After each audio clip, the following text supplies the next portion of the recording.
golfers, it's John Dunigan and Carside Coaching. I'd like to talk to you about junior golf.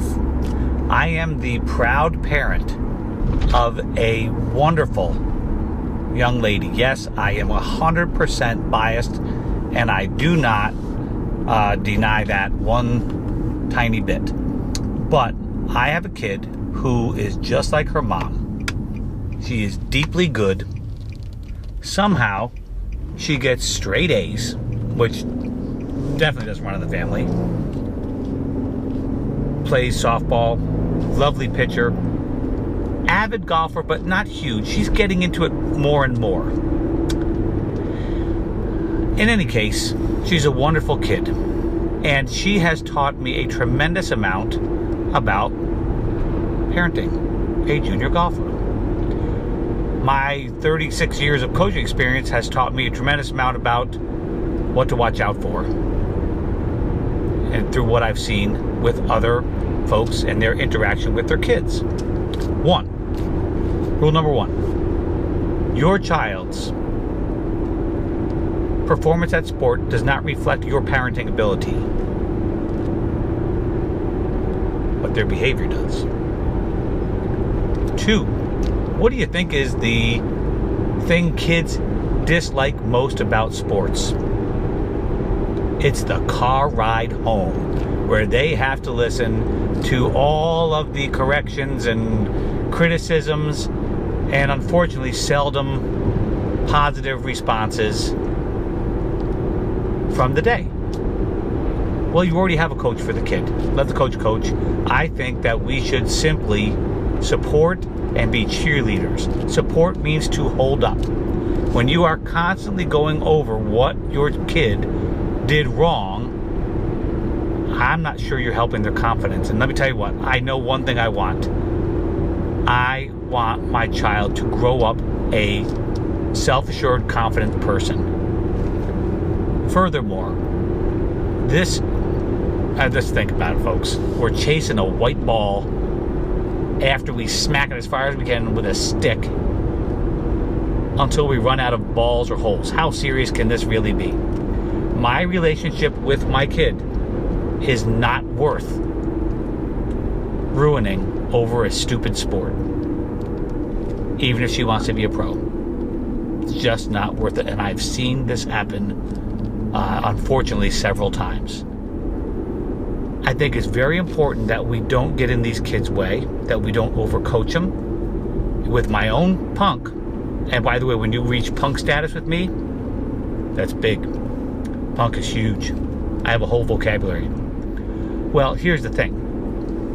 I am looking for a kid that can think on her own, that can succeed without me, that actually performs better when I'm not there than when I am there.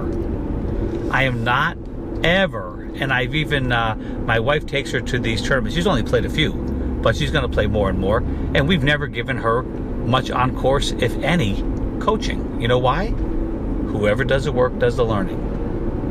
So I understand that we want to help our kids. We want to help them avoid struggle, but don't. when you're doing that, when you're giving your kid all the answers, what you're doing is failing to give them an opportunity to learn. That's a very big deal with me. Furthermore,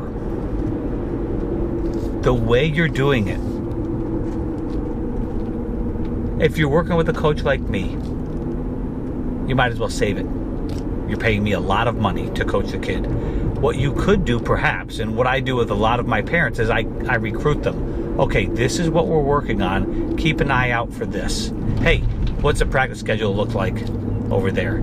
I don't need parents to be constantly digging in to their student. Now, the fact of the matter is, if you have to prod and beg and whatever, force your kid to practice, he or she doesn't have it. That's all there is to it. I mean, you might call it lazy, but the kid doesn't have that level of interest. You may have something to do with that. Sorry. What I want you to do is just support. If the kid wants to be good, you cannot stop him or her. Now, if you're a 10 handicap, incidentally, and you're trying to tell your kid what to do, man, I'm going to say this, and this is going to get me in all kinds of trouble, but 10 handicap is not good at golf. 6 handicap average score is 82. What's a 10? It's 90. That's just... Well, I mean, I just see it too much. I see it too much, and I see too many parents that are actually giving their kids literally incorrect coaching. Like, it's diametrically opposed to what the child needs. So just don't. Especially if you're paying a coach. If you are paying a coach, get on board with a coach.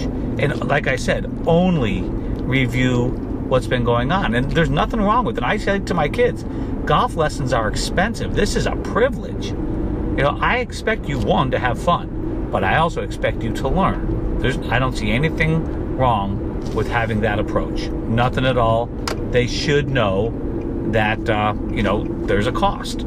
Their cost is their willingness to practice. Now, that goes without saying that in that case, the child has to want to do it. If the child doesn't want to do it, then you're forcing them. Then you've just stolen their reason for wanting to practice. Don't you get it?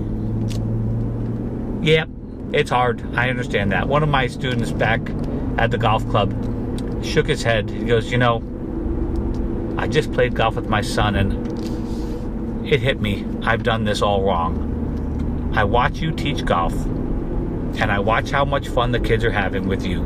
They love being with you. And I pushed and pulled and prodded and, well, took the wrong approach to his own son and unfortunately pushed him away from the game. Although he did play high school golf and all that good stuff.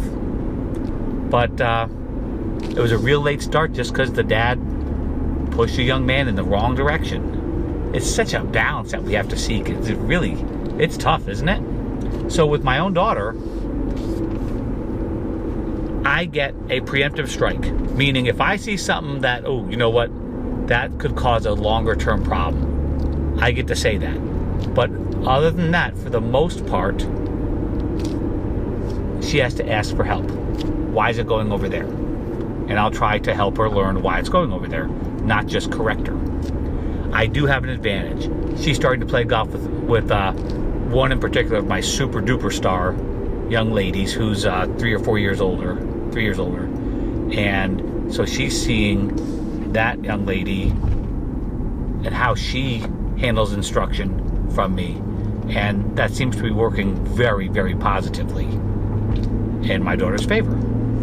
So anyway, listen, keep in mind a couple rules. If you don't know what you're doing, then you've got to really get out of the way and just cheerlead, support. Remember something, it takes all kinds of courage for your kid to get out there and play golf in a tournament condition, right? That should be positive enough. The kid is willing to lay it on the line. That doesn't suck, right? Second part, if they're doing that, they already are trying to get good. You hammering them when they don't play well is not going to help. They're already interested.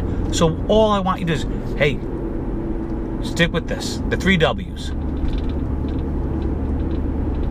What did you do well today? What could you do better? What would you like to do about it? Start with this. Did you have fun today? Man, I love watching you play. I am so proud of you for getting in there and having the courage to battle it out. I love you. That's about all you're gonna need. Okay? Dunigan out.